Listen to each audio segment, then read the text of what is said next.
Welcome to Pathak classes.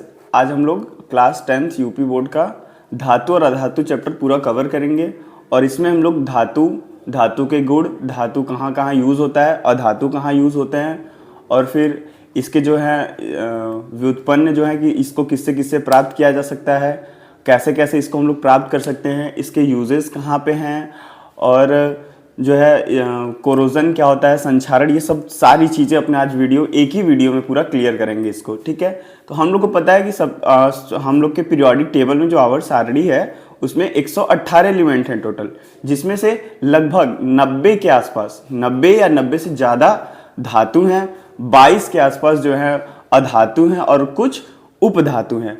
अब धातु क्या होता है? धातु ऐसे पदार्थ जिनमें तन्यता हो, जिनको पटकने पे आवाज आती हो, खींच सकते हो हम लोग खींच सकते हो जैसे, तो 90 से ज्यादा जो है पीरियोडिक टेबल में वो धातु होते हैं। अब धातु क्या होता है? धातु कठोर होता है, धातु चमकीले होते हैं। जैसे किसी भी एक एग्जांपल ले लीजिए, जैसे आयरन को ले लीजिए, लोहा जो है, लोहा हो गया, सोना हो गया, चांदी हो गया, ये सब क्या है हमारे? ये सब हमारे धातु के उदाहरण है। धातु को जैसे हम लोग पटकते हैं, ठीक है, पटकते हैं तो आवाज आती है, इसको हम लोग पीट सकते हैं हथौड़े से या किसी से पीटेंगे तो ये पतली पतली चादरों के रूप में हो सकती हैं। इनमें तन्यता होती है। तन्यता का मतलब क्या होता है? तन्यता मतलब इसको हम लोग खींच सकते हैं और अधातु में ये सब गुण नहीं होते हैं। जैसे अधातु का कोई एग्जांपल ले लीजिए, जैसे नाइट्रोजन हो गया, ऑक्सीजन हो गया। क्या आप ऑक्सीजन को पटकते हैं तो आवाज आती है? नहीं आती है ना। क्या आप ऑक्सीजन को पीट सकते हैं? क्या आप ऑक्सीजन को खींच सकते हैं? तो ये सब क्या है? ये सब अधातु के गुण है। ठीक है, अब इनमें धातु का जो भौतिक गुण है, धातु का भौतिक गुण में हम लोग पढ़ेंगे कि अब भौतिक गुण पहले समझ ले कि भौतिक गुण होता क्या है। भौतिक गुण वो होता है कि जैसे हम लोग इस पे कोई फिजिकली कुछ कर रहे हैं, जैसे पटक रहे हैं, इसको तोड़ रहे हैं, तो क्या क्या हो रहा है। तो धातु के सबसे पहले गुण में हम लोग पढ़ेंगे कि जो है धातु कठोर होते हैं। और धातु कठोर होते हैं, जैसे कोई भी ले लीजिए, ये डेस्क ले लीजिए, ब्रेंच ले लीजिए या फिर कोई फोन ले लीजिए, सब क्या है? ये सब धातु हैं, ये कठोर होते हैं, इनको हम लोग आसानी से हाथ में ले सकते हैं और ये चमकीले होते हैं। जैसे हम लोग कोई जब नया बर्तन लाते हैं तो देखते हैं उसमें क्या होती है? चमक होती है ना चमक। तो ये जो बर्तन वो क्या है? वो भी एक प्रकार का धातु है।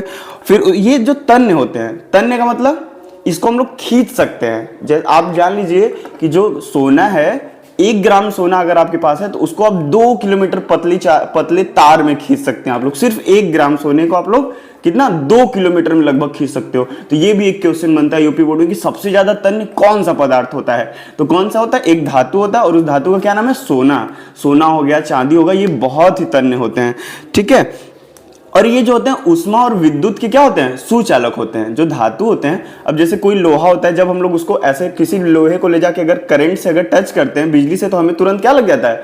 झटका लग जाता है ना। अब कोई ऑक्सीजन, उससे ले जाके हम लोग के आसपास ऑक्सीजन है और ऑक्सीजन क्या है? अधातु है, तो क्या हम लोग को करंट लगता है? नहीं लगता है ना। तो इसका मतलब क्या है कि जो धातु हैं वो विद्युत की सुचालक होते हैं और अधातु जो होते हैं वो विद्युत के कुचालक होते हैं। अब धातु कठोर होते हैं ना, अभी हम लोग सीखे, लेकिन एक धातु एक ऐसा भी है जो बहुत ही नरम होता है, लेकिन इतना नरम होता है कि उसको आप चाकू से भी काट सकते हैं। जैसे सोडियम, नाम सुना है? सोडियम हो गया, पोटेशियम हो गया, ये होते तो धातु है लेकिन ये बहुत ही नरम होते हैं। तो ये धातु के क्या होते हैं? एक्सेप्शन होते हैं। इसको हम लोग आसानी से एक चाकू की सहायता से भी काट सकते हैं। ठीक है, अब धातु का उपयोग कहाँ पे है? धातु का उपयोग जो है हम लोग को पता है कि घर बनाने में, इमारत बनाने में, पुल बनाने में, समुद्री जहाज बनाने में, और घर के हम लोग को जो बर्तन होते हैं, वो जो आभूषण होते हैं, सोने चांदी के आभूषण होते हैं, चैन होते हैं, ब्रेसलेट, ये सब किसके बने होते हैं? धातु के बने होते हैं। तो ये क्या है? धातु का उपयोग है। अब अधातु क्या होता है? अधातु जो होते हैं वो बहुत ही मलिन होते हैं, भंगुर होते हैं तथा विद्युत के कुचालक होते हैं। अच्छा, भंगुर का मतलब क्या हुआ? भंगुर का मतलब ये हुआ कि अगर आप एक धातु लिए और उसको फटाक से पटक दिए, ऐसे पटक दी तो क्या होगा? चूर चूर हो जाएगा, टूट जाएंगे वो। ठीक है, धातु में ऐसा होता था क्या? जैसे हम जब लोहा लेते थे, उसको पटकते थे तो वो क्या चूर चूर होता था? नहीं होता था ना। तो धातु जो होता है वह, अधातु जो होता है वह भंगुर होता है। और अच्छा, अधातु जो होते हैं वो विद्युत के कुचालक होते हैं। कैसे कुचालक होते हैं? जैसे अगर ये सुचालक होते तो हम लोग के पास ऑक्सीजन है, नाइट्रोजन है, सब ये सब हम लोग के वायुमंडल में है ना, और अगर ये सुचालक होते तो हम लोग को क्या लग जाता, हम लोग यहीं पे खड़े रहते, हम लोग को करंट लगने लगता, क्योंकि अगर सुचालक होता तो उसमें विद्युत का प्रवाह होता, और विद्युत का प्रवाह होता तो बीच में हम आते तो हमको क्या लग जाता, करंट लग जाता। ये बात क्लियर है कि नहीं। और फिर अधातु का एग्जाम्पल क्या क्या हो जाएगा, फ्लोरीन हो जाएगा, क्लोरीन हो जाएगा, ब्रोमीन हो जाएगा, आयोडीन हो जाएगा, ये सब क्या है, अधातु के एग्जाम्पल हैं। अब रही बात कि धातु का उपयोग लोग पढ़े हैं, अब अधातु का उपयोग कहाँ है, तो अधातु का उपयोग जैसे ऑक्सीजन ले लीजिए, तो ऑक्सीजन का उपयोग कहाँ है सबसे ज्यादा, अगर ऑक्सीजन ना रहे तो हम लोग जीवित ही ना रह पाए, ऑक्सीजन से हम लोग क्या कर लेते हैं, सांस लेते हैं ना, तो ये हम लोग, ये बहुत ही इंपॉर्टेंट है, अधातु का यूज जो है बहुत ही इंपॉर्टेंट है, इसको हम लोग सांस लेने में यूज करते हैं। क्लियर है बात। और नाइट्रोजन, नाइट्रोजन हम लोग को पता है कि जो पौधे होते हैं, पौधे की वृद्धि के रूप में नाइट्रोजन काम आता है, उसके वृद्धि में ये बहुत ही यूजफुल होता है नाइट्रोजन। और क्लोरीन जो है, क्लोरीन क्या होता है, क्लोरीन कीटाणुनाशक होता है, एक बहुत ही प्रबल कीटाणुनाशक होता है। क्लोरोफॉर्म वगैरह का जो यूजेस होते हैं, पानी वगैरह में छिड़काव किया जाता है, और जो नाले वगैरह होते हैं उसमें छिड़काव किया जाता है कीटनाशक के रूप में, कि उसके जो कीट है वो मर जाए। तो ये किसका यूज है, अधातु की यूज है। और आयोडीन पता है ना, आयोडीन भी एक अधातु है, और आयोडीन का यूज कहाँ पे होता है, आयोडीन हम लोग खाते हैं ना नमक में, ये जो है एंटीबायोटिक के रूप में यूज होता है। किसके रूप में होता है, आयोडीन जो होता है एंटीबायोटिक के रूप में होता है। ठीक है, अब क्या आगे हम लोग पढ़ लें कि धातु भी पढ़ लिए, अधातु भी पढ़ लिए, अब इन दोनों में अंतर क्या है। ठीक है, अब धातु और अधातु में अंतर पढ़ेंगे। तो देखिए, जो धातु है, अगर एक मरकरी है, बस एक मरकरी को अगर आप छोड़ दें, सिर्फ एक मरकरी, अगर मरकरी को अगर आप छोड़ दें तो बाकी जितने भी धातु हैं वह सभी जो हैं, अगर एक रूम टेम्परेचर जिसको हम लोग जनरली 25 डिग्री सेल्सियस कहते हैं, वो सभी कितने होते हैं, मरकरी को छोड़ के सभी ठोस रूप में होते हैं। लेकिन मरकरी जो होता है वो कमरे के ताप पे भी क्या होता है, द्रव अवस्था में होता है। ठीक है, और जो अधातु है वो तीनों अवस्थाओं में व्यापक, ब्रोमीन जो है वो क्या है, तरल अधातु है। ठीक है, और जो धातु होते हैं वह आघातवर्ध होते हैं, अभी हम लोग पढ़े हैं। और जो अधातुएं होती हैं वह आघातवर्ध नहीं होती हैं, तन्य भी नहीं होती हैं। और धातुओं के अंदर क्या होती है, चमक होती है, अधातुओं के अंदर चमक नहीं होती है। और सामान्यतः उच्च घनत्व, लेकिन सोडियम और पोटेशियम जो है उनका घनत्व क्या होता है, कम होता है। जनरली तो सबका ज्यादा ही होता है, लेकिन जो सोडियम और पोटेशियम होते हैं इनके घनत्व क्या होते हैं, कम होते हैं। ठीक है, और अधातुओं का जो घनत्व है, वो धातुओं की अपेक्षा कम होता है। ठीक है, धातुओं की अपेक्षा इनका घनत्व कम होता है। ठीक है, अब धातु क्या होते हैं, यह ऑक्साइड आयनित होते हैं, और अधातु ऑक्साइड सहसंयोजी होते हैं। बात क्लियर है कि नहीं। और जो एक और ले लीजिए, जो अधातु होते हैं वह अम्लीय प्रकृति के होते हैं। ठीक है, और जो धातु होते हैं वह उभयधर्मी या फिर कह ले कि क्षारीय प्रकृति के होते हैं। इतनी बात समझ में आई कि नहीं। धातु और अधातु का 3-4 पॉइंट भी अगर आप 5 नंबर में आप लोग के एग्जाम में पूछेगा, 4 से 5 पॉइंट आपको लिखना है। ठीक है, ये चलिए अब आगे हम लोग पढ़ते हैं कि धातुओं के भौतिक गुण क्या है। तो भौतिक गुण में हम लोग पढ़ लिए कि इसमें चमक होती है, आघातवर्धनीयता होती है, तन्यता होती है, चालकता होती है, ध्वनि होती है। ये सब किसके गुण है, ये सब धातु के गुण है। और अधातु का भौतिक गुण, अधातुएं सामान्यतः या तो ठोस होती हैं या फिर गैस होती हैं। लेकिन ब्रोमीन एक ऐसा अधातु है जो कि क्या होती है, द्रव होती है। ठीक है, चलिए अधातुओं में चमक भी नहीं होती है। आघातवर्धनीयता, अधातुएं आघातवर्धनीय होती हैं, अधातुएं भंगुर होती हैं, अतः इन्हें पीटने पर ये क्या हो जाती है, टूट जाती हैं। और चालकता भी इसमें नहीं होती है। अच्छा, हम लोग को पता है कि जो हीरा है वह हीरा क्या है, हीरा कठोर भी है, हीरा कठोर है ना, लेकिन ये क्या धातु होता है, जी नहीं, हीरा जो होता है वह अधातु होता है ना। ये कार्बन का अपरूप होता है, कार्बन का अपरूप होता है। और ये जो होता है ये विद्युत का क्या होता है, हीरा उष्मा का सुचालक होता है ना।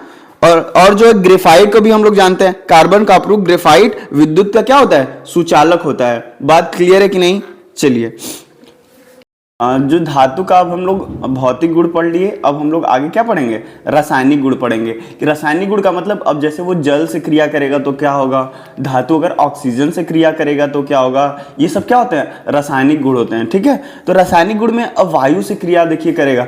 अब जो धातु जो है वह वायु से जब यानी कि वायु का इन सेंस कि ऑक्सीजन से, जब ऑक्सीजन से वह क्रिया करेगा तो क्या बनेगा, धातु का ऑक्साइड बनाता है, यानी कि धातु प्लस ऑक्सीजन बराबर धातु का ऑक्साइड। आप लोग स्क्रीन पे देख पा रहे होंगे, क्लियर है, ठीक है। जैसे अब इसका एग्जांपल ले लें, जैसे कॉपर ले लें, कॉपर में अब हम लोग अब इसकी रिएक्शन किससे कराएं, वायु से कराएं, ऑक्सीजन से कराएं, तो ये क्या बनाएगा, कॉपर का ऑक्साइड बनाएगा, और इसका कलर क्या होता है, ब्लैक कलर का ये ऑक्साइड बनाता है। अब जैसे एल्युमिनियम ले लिए, एल्युमिनियम का ऑक्सीजन से कराएंगे तो क्या होगा, ये एल्युमिनियम ऑक्साइड बनाएगा, और मैग्नीशियम ले लिए, ऑक्सीजन से करा रहे तो ये मैग्नीशियम का ऑक्साइड बनाएगा। तो धातुएं ऑक्सीजन के साथ अलग अलग तरह से अभिक्रिया दिखाती हैं, ठीक है। अब जैसे सोडियम और पोटेशियम, अच्छा सोडियम और पोटेशियम ये भी तो धातु है ना, लेकिन इनको जैसे ही आप अगर आप वायु के प्रेजेंस में बस लाए, सोडियम और पोटेशियम को ऐसे बस लाएंगे, अब ये तुरंत ब्लास्ट कर जाएगा, ये इतने ज्यादा क्रियाशील होते हैं। अभी आगे हम लोग पढ़ेंगे क्रियाशीलता का क्रम। सोडियम और पोटेशियम इतने ज्यादा क्रियाशील होते हैं कि इनको ऑक्सीजन में जैसे लाए ये तुरंत ब्लास्ट कर जाएंगे। और जल में थोड़ा सा भी ले जाके, जल में थोड़ा सा टुकड़ा ले जाके ऐसे जैसे छोटा मोटा बम फटता है ना, ऐसे बम फटने टाइप की आवाज आती है। सोडियम बहुत ही क्रियाशील होता है, सोडियम, ठीक है।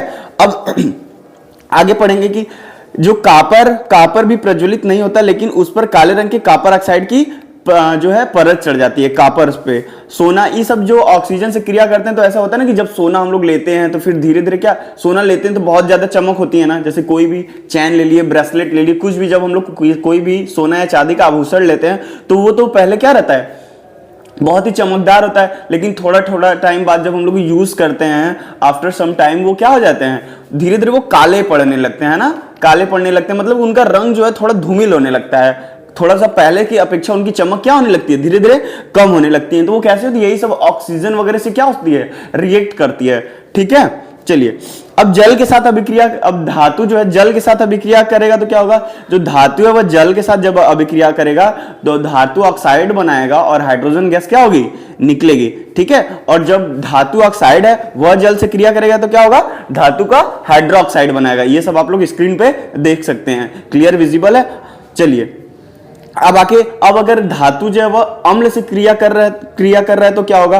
अब अम्ल का भी मतलब जैसे तनु अम्ल, तनु और सांद्र हम लोग पढ़ते हैं ना, जब किसी जो बहुत ज्यादा पावर का जो एसिड होता है उसको हम लोग कंसंट्रेटेड बोलते हैं, सांद्र बोलते हैं, और जिसकी पावर जो होती है वो थोड़ी कम होती है ना, जिसकी पावर थोड़ी कम होती है उसको क्या कहते हैं, तनु बोलते हैं। तनु को इंग्लिश में कहते हैं डाइल्यूट, और सांद्र को बोलते हैं कंसंट्रेटेड। जनरली हम लोग हर जगह डाइल्यूट यूज करते हैं, हम लोग अपने लैब में भी आप लोग देखे होंगे, अपने कॉलेज के जो लैब होगा उसमें डाइल्यूट एसिड ही रखा रहता है, क्योंकि ऐसे अगर जो कंसंट्रेटेड है अगर वो हम लोग के हाथ वगैरह पे गिर जाए तो वो तुरंत क्या कर सकता है, बर्न हो जाएगा, जल सकता है, ये बहुत ज्यादा खतरनाक होते हैं, इसीलिए हम लोग डाइल्यूट का यूज करते हैं। तो जो धातु है जब वो तनु अम्ल से क्रिया करते हैं ना तो लवण बनता है और हाइड्रोजन गैस बनता है, ठीक है। जैसे Fe ले लो, ठीक है, Fe ले लो, HCl ले लो, तो ये क्या बनेगा, FeCl2 बनेगा, ठीक है, FeCl2 बनेगा और हाइड्रोजन गैस क्या हो जाएगी, रिलीज हो जाएगी। अब जैसे मैग्नीशियम ले लिए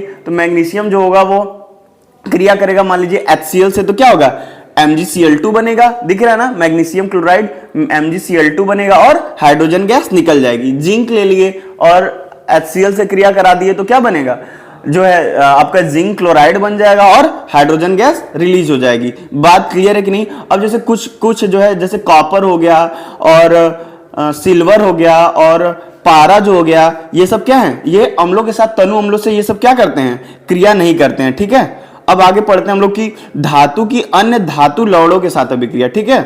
अब धातु जो अगर लवण विलयन से अभिक्रिया करेगा, ठीक है, तो लवण विलयन बनेगा और धातु बनेगा, ठीक है। ये क्या हो जाएंगे, अधिक अभिक्रियाशील धातुएं अपने से कम क्रियाशील धातुओं को उनकी यौगिक के विलयन में विस्थापित करती हैं। यह धातु की सक्रियता श्रेणी पर आधारित है। समझ में, ये बात अभी नहीं समझ में आया होगा ना, ये बात अभी समझ में आएगा। देखिए आप लोग के सामने अभी दिख रहा जो सक्रियता श्रेणी दिख रही है, दिख रहा है। अब देखिए सक्रियता श्रेणी में देखिए जो सबसे पहला एलिमेंट है वो कौन सा है, पोटेशियम है, फिर उसके बाद क्या है, सोडियम है, फिर क्या है, कैल्शियम है, फिर मैग्नीशियम है, फिर एल्युमिनियम है, फिर जिंक, फिर आयरन, फिर लेड, फिर हाइड्रोजन, फिर कॉपर, फिर मरकरी, फिर, ठीक है। अब ये जो है ऊपर से नीचे जब आप लोग जाएंगे ना तो ये क्रियाशीलता का जो क्रम है वो क्या करने लगेगा, घटने लगेगा, पूरा घटते घटते, जैसे कि पोटेशियम है वो बहुत ज्यादा क्रियाशील है, ठीक है। पोटेशियम क्या है, बहुत ज्यादा क्रियाशील है और ये क्या है, एक धातु है। और हम बताया था ना कि ये अपवाद भी है एक, पोटेशियम और सोडियम को आप लोग एक चाकू से भी काट सकते हैं, हम लोग स्टार्टिंग में ही कवर कर लिए, तो एक क्वेश्चन यहां से डायरेक्ट पूछता है, ठीक है। चलिए अब जो है सक्रियता श्रेणी हम लोग देख लिए हैं, इसमें सबसे अधिक क्रियाशील कौन सा है, पोटेशियम, और सबसे कम कौन सा है, एयू, ठीक है। एयू क्या होता है, क्या होता है एयू, अयूरम, ठीक है। चलिए अब जो धातु की अधातुओं के साथ अभिक्रिया करने पे क्या होगा, देखिए कि तत्वों की अभिक्रियाशीलता संयोजकता कोष को पूर्ण करने की प्रवृत्ति के रूप में समझी जा सकती है। धातु के परमाणु अपने संयोजकता कोष से इलेक्ट्रॉन त्याग करते हैं और धनायन बनाते हैं, ठीक है। जैसे सोडियम जो है, तो सोडियम का हम लोग को पता है कि जो परमाणु क्रमांक कितना होता है, 11। अगर इसका इलेक्ट्रॉनिक विन्यास करेंगे तो क्या होगा, 2 8 1 होगा। अब ये स्टेबल रहने के लिए क्या करेगा, एक इलेक्ट्रॉन का त्याग कर देगा, और हमको पता है जो त्याग करता है उस पर क्या आती है, एक पॉजिटिव चार्ज आता है। जो जितने इलेक्ट्रॉन का त्याग करता है उस पर उतना पॉजिटिव चार्ज, और जो जितने ही इलेक्ट्रॉन को ग्रहण करता है दूसरों के इलेक्ट्रॉन को, उस पर उतना ही निगेटिव चार्ज हो गया। जैसे मान लीजिए कि Na है और Cl है, ठीक है। अब हम लोग को पता है कि NaCl जो होता है सोडियम क्लोराइड, इस पे Na पे प्लस चार्ज होता है, क्लोरीन पे माइनस चार्ज होता है। तो क्या आप लोग सोचे कि इस पे प्लस चार्ज क्यों होता है, क्यों होता है, सोडियम पे प्लस चार्ज क्यों होता है, क्लोरीन पे माइनस चार्ज क्यों होता है। देखिए आइए हम लोग सीखते हैं। चूंकि सोडियम का जो परमाणु क्रमांक होता है वह होता है 11, तो इसका जो इलेक्ट्रॉनिक विन्यास कितना हो जाएगा, 2 8 और 1 हो जाएगा। और क्लोरीन का क्या होगा, 2 8 7 हो जाएगा। क्लियर है ना बात, 17 होता है इसका, इसमें 17 होता है इसका परमाणु क्रमांक। तो अब देखिए क्लोरीन के पास एक इलेक्ट्रॉन की कमी है, वह सोचेगा यार मेरा एक इलेक्ट्रॉन कोई ले ले, वह और एक इलेक्ट्रॉन कोई ले ले तो ये स्टेबल हो जाए, क्योंकि ऑक्टेट रूल जो था, अष्टक का नियम यही तो था कि जो परमाणु है वह हमेशा क्या रहना चाहता है, स्टेबल रहना चाहता है। कोई भी तत्व जो है वह स्टेबल रहना चाहता है। तो अब क्लोरीन सोच रहा है कि मेरे पास 2 8 7 है, उसको ऑक्टेट कंप्लीट करने के लिए एक इलेक्ट्रॉन की कमी दिख रही है। और सोडियम के पास क्या है, वह सोच रहा है कि उसका कोई एक इलेक्ट्रॉन ले ले, एक इलेक्ट्रॉन ले लेता तो उसके भी इसके भी बाहरी कोष में क्या हो जाते हैं, 2 और 8 इलेक्ट्रॉन हो जाते हैं, 2 8, तो ये भी स्टेबल हो जाता है। और क्लोरीन क्या है, 2 8 7 है, ये सोच रहा है कि एक तुमको कोई मिल जाए तो मेरा भी इलेक्ट्रॉनिक विन्यास जो है वो क्या हो जाए, 2 8 8 हो जाए। तो ये जो सोडियम है वह एक इलेक्ट्रॉन जो अपना 2 8 1 का जो लास्ट वाला इलेक्ट्रॉन है उसको क्या करेगा, क्लोरीन को दे देगा, और क्लोरीन इसको ले लेगा। अब तो इसीलिए क्लोरीन पे जो क्या आ जाएगा, पॉजिटिव निगेटिव चार्ज आ जाएगा, क्योंकि ये सोडियम का एक इलेक्ट्रॉन लिया है।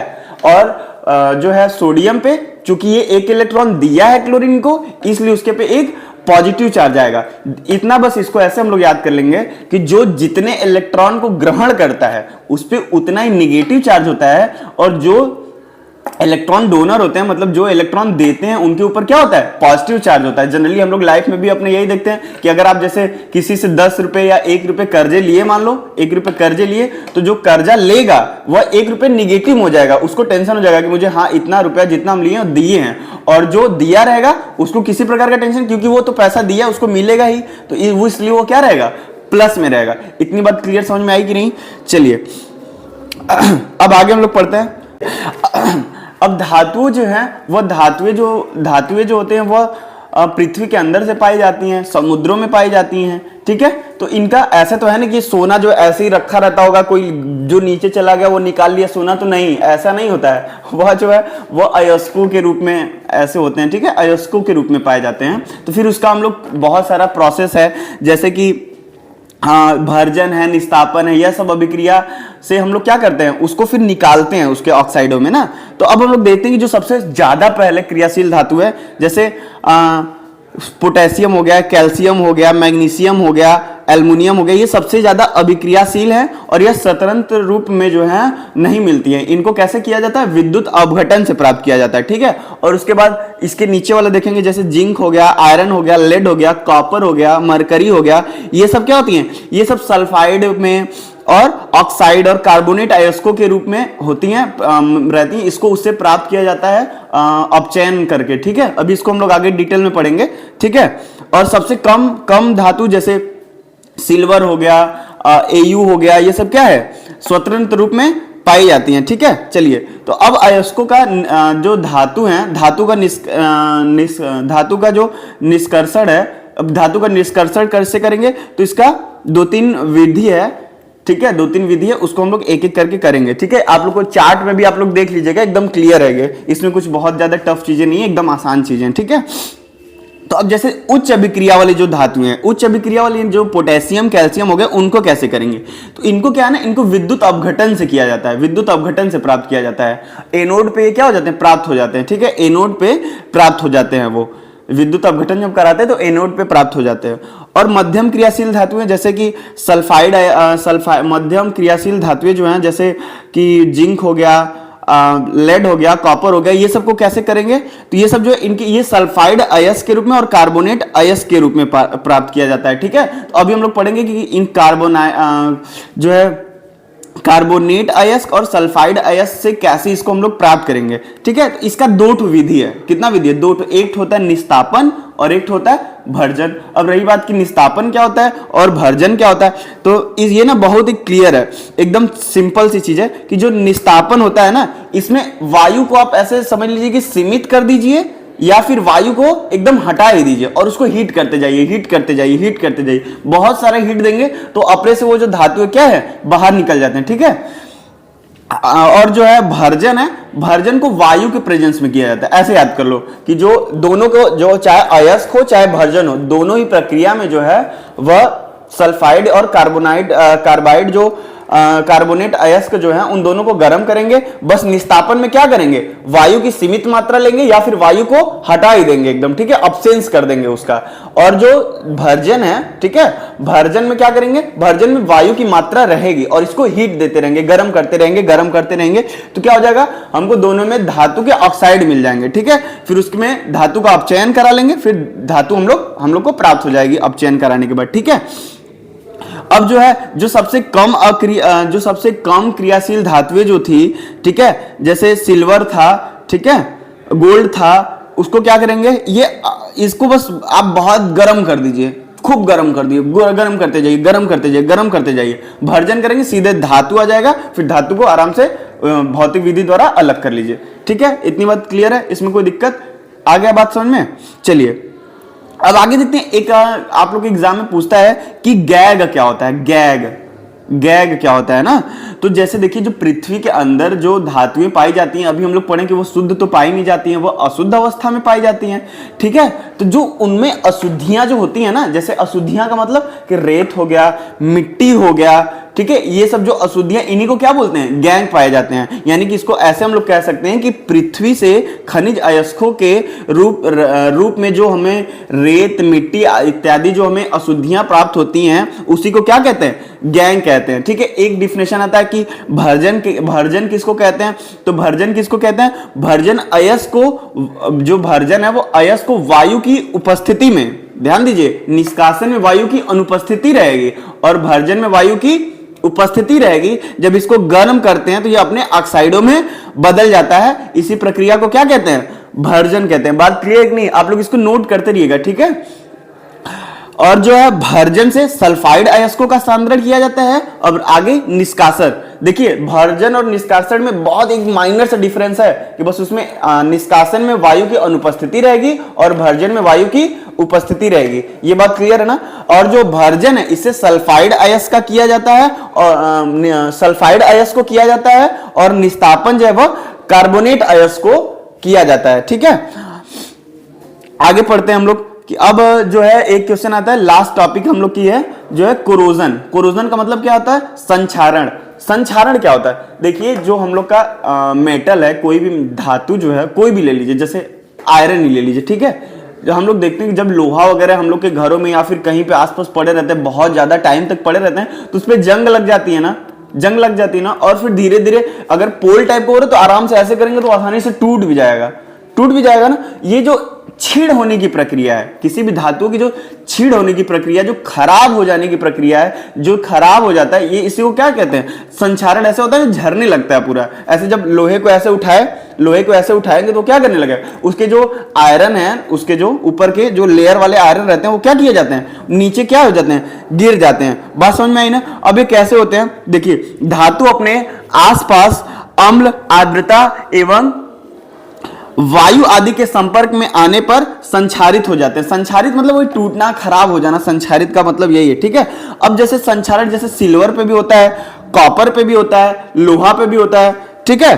चलिए तो अब हम लोग तीनों का धीरे धीरे पढ़ लेते हैं और इसके बाद हम लोग क्या पढ़ेंगे कि इसकी सुरक्षा कैसे की जा सकती है, ठीक है ना। हम लोग होता है ना जैसे घर में कोई चीज जब खराब होने लगता है, कोई लोहा, तो उसमें हम लोग क्या क्या करते हैं बताइए, क्या क्या करते हैं हम लोग? इस पे पेंट कर देते हैं, है ना, पेंट वगैरह कर देते हैं ना, कि इस पे अगर पेंट कर देंगे तो वो चीजें खराब नहीं होती हैं। चलिए देखिए सिल्वर के बारे में पढ़ रहे हैं। वायु की उपस्थिति सल्फर के साथ अभिक्रिया कर सिल्वर सल्फाइड बनाता है, जिसके कारण वस्तु काली हो जाती है। तो सिल्वर जो है जब सिल्वर ऑक्सीजन के प्रेजेंस में रख देंगे, चांदी जो है, तो वो क्या हो जाती है, बाद में काली हो जाती है। सोना कभी काला होता है?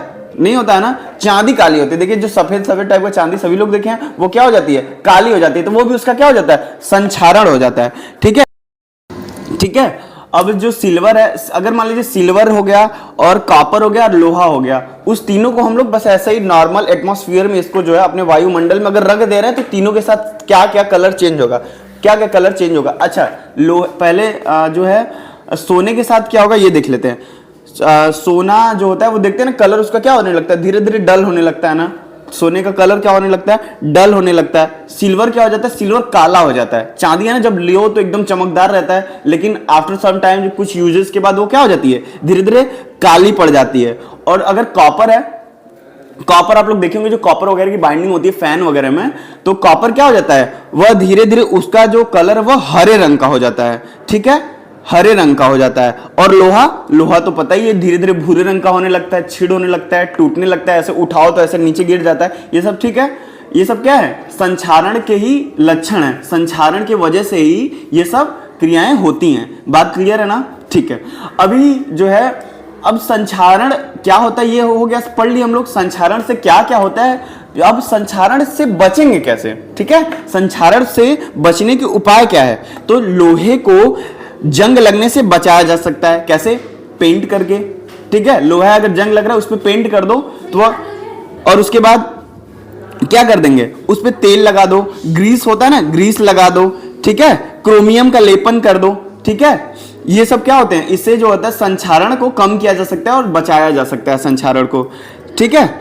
अच्छा देखिए एक तो होता है यसद लेपन। यसद लेपन क्या होता है, लोहे को जंग लगने से जंग से सुरक्षित लगने के लिए उस पर जस्ते की पतली परत चढ़ाई जाती है। लोहा अगर जंग लग रहा है ना, तो उस पर जिंक की एक पतली सी, एकदम पतली क्या कर दीजिए, लेयर चढ़ा देंगे अगर हम लोग, तो उस पर जंग लगना क्या हो जाता है, खत्म हो जाता है। इससे अभी हम लोग का ये चैप्टर हम लोग पूरा कवर कर चुके हैं, ठीक है। अब इससे क्या क्या एग्जाम्पल बनेगा, क्वेश्चन बनेंगे जो इंपॉर्टेंट है। जैसे कि एक क्वेश्चन बनता है कि जो है ऐसा धातु बताइए जो कि ऐसा धातु बताइए जो बहुत, चूंकि धातु का जो होता है वो तो कठोर होता है, ठीक है। अब वो बोलेगा कि ऐसा धातु बताइए जो नरम होता है, ऐसा धातु जो कि नरम होता है। तो क्या हो गया, सोडियम हो गया और पोटेशियम हो गया, ठीक। अब बोलेगा कि एक क्वेश्चन और यहां से आप लोग का बन सकता है कि जो बताइए अधातु हो लेकिन विद्युत की सुचालक हो। क्योंकि हम लोग जानते हैं कि जो विद्युत की सुचालक क्या होती है, धातु होती है ना। सोना हो गया, लोहा हो गया, सब धातु, ये सब विद्युत की सुचालक होती हैं, है ना। तो अब वो क्वेश्चन ये नहीं बोलेगा, क्योंकि एग्जामिनर को तो पता ही है कि धातु तो सभी बता देंगे कि लोहा से करंट मारता है। तो अब वो बोलेगा कि ऐसा एक एग्जाम्पल बताओ जो अधातु हो, लेकिन अगर आप विद्युत के पास जाओ, करंट के पास जाओ तो आपको करंट लग जाए। तो इसका क्या हो जाएगा, ग्रेफाइट। ग्रेफाइट पता है क्या होता है, जो पेंसिल हम लोग की होती है ना, जब पेंसिल को हम लोग शार्प करते हैं तो जो इससे लिखते हैं वो क्या होती है, ग्रेफाइट ही होती है, ग्रेफाइट होती है। और उसको अगर आप लोग प्लग में या कहीं भी ले जाओगे तो आपको करंट लगेगा, ठीक है। ये सब छोटी छोटी चीजें हैं, इसको आप लोग पढ़ लीजिएगा। अगर वीडियो आप लोग को अच्छी लगी हो तो आप लोग लाइक सब्सक्राइब कर दीजिएगा। कोई भी अगर आप लोग को कहीं भी दिक्कत आए किसी भी पॉइंट पे, तो आप लोग कमेंट बॉक्स में आप लोग कमेंट करके पूछ सकते हैं। Okay class, thank you.